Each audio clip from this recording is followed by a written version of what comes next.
Ոչ թե դիպլոմային պաշտպանություն, այլ իրական ցուցահանդես։ Գեղարվեստի ակադեմիայի շրջանավարտների դիպլոմային աշխատանքների պաշտպանությունն այսպես բնութագրեց կրթության և գիտության նախարար Արմեն Աշոտյանը։ Շատ հաճելի է դիտել և ակնհայտ է, որ մենք բազմաթիվ շնորհքով լավ երեխաներ ունենք։ Գեղարվեստի ազգային ակադեմիան միշտ էլ աչքի է ընկել տաղանդաշատ ու ստեղծագործող ուսանողներով։ Մեծ հպարտությամբ իր սաների աշխատանքը գնահատեց ակադեմիայի ռեկտորը։ Ես միշտ չեմ զլանում կրկնել, որ եթե ուզում ենք տեսնել բուհի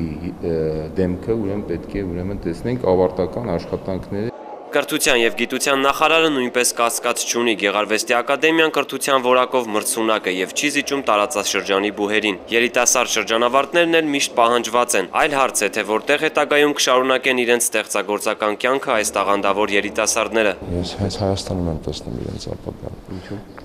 Որովհետև նախ եւ առաջ իրենք մեր ազգային կրթական համակարգի, ազգային մշակույթի արգասիկ են։ Բայց նայես պայմաններից էլի։ Եթե պայմաններ չկա այստեղ անելու, ստիպված դու քո շնորհով պիտի միտեղ դրսևորես։ Չես գնալու շինարարություն արես։ Իսկ շրջանավարտներից Գեգամ Աբրահամյանի համար միևնույն է, թե որտեղ կլինի։ Կարևորը, որ ունենա իր արվեստանոցը, որտեղ հնարավոր կլինի ստեղծագործել ու չմտածել կենցաղային ծախսերի ու հոգսերի մասին։ Գործունեությունը ծավալվի քանդակագործության մեջ, ոչ թե փոխենք ինչ որ բաներ անենք, փորձենք որպեսզի գումար վաստակենք։